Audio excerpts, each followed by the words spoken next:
एक गुरु और शिष्य जंगल से होते हुए अपने गांव जा रहे होते हैं। अंधेरा काफी हो चुका था।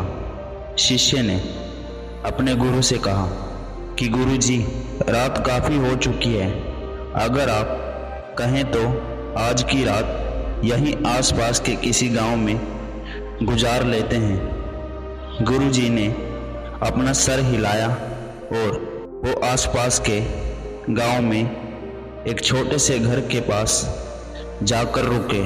अब जैसे ही वहां गए तो गुरु जी के शिष्य ने दरवाजा ठपठपाया। उस घर से एक गरीब आदमी बाहर आया तो गुरु जी ने बोला, हम अपने गांव जा रहे थे, लेकिन काफ़ी रात होने की वजह से हमने इसी गांव में रुकने का सोचा। क्या हम आज रात आपके यहाँ रुक सकते हैं? गरीब आदमी बोला, हाँ क्यों नहीं, आप दोनों अंदर आ जाइए।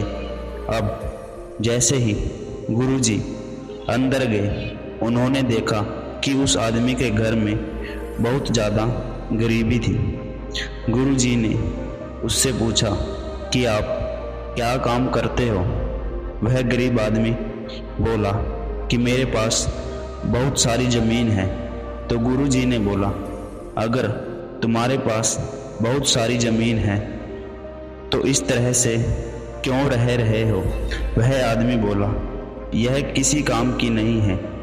गांव वाले बोलते हैं कि ये बंजर ज़मीन है, यहाँ पर कुछ भी नहीं उगाया जा सकता और वहाँ फसल उगाना बहुत बड़ी बेवकूफ़ी है। गुरुजी ने बोला कि तुम्हारा गुजारा कैसे होता है?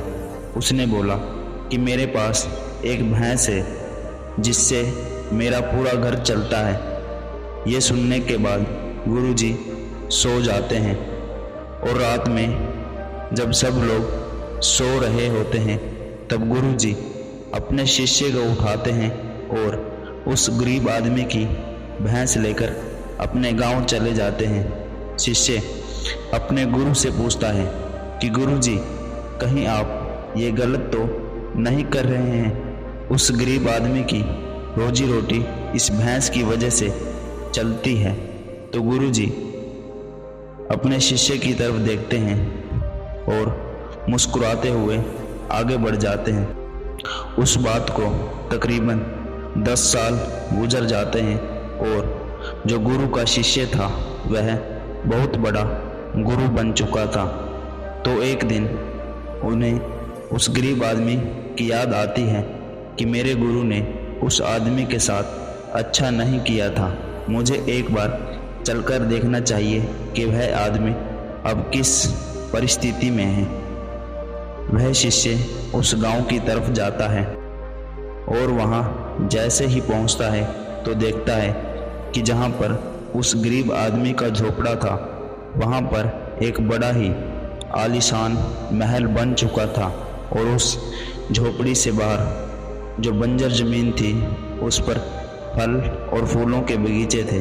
तभी उधर से उस घर का मालिक आता है। शिष्य उसे पहचान लेता है और उस आदमी से बोलता है, तुमने मुझे पहचाना?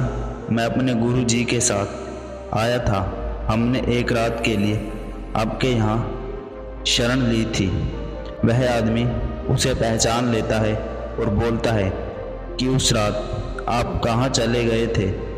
और उस रात के बाद मेरी भैंस कहीं चली गई थी, मेरे पास कोई रास्ता नहीं था और मैंने अपनी ज़मीन पर मेहनत की और फसल निकल आई और आज मैं इस गांव का सबसे बड़ा और सबसे अमीर आदमी बन चुका हूँ। ये सुनने के बाद शिष्य के आंखों में अपने गुरु के लिए आंसू भर आए और उसे ये बात अब समझ आई और वो रोने लगा। इस कहानी से हमें ये शिक्षा मिलती है कि हमारे अंदर ऐसा बहुत सा टैलेंट छुपा हुआ है, लेकिन हमें कोई ना कोई चीज़ रोक कर रखती है। वो आपकी फैमिली भी हो सकती है, आपकी जॉब भी हो सकती है, कुछ भी हो सकता है।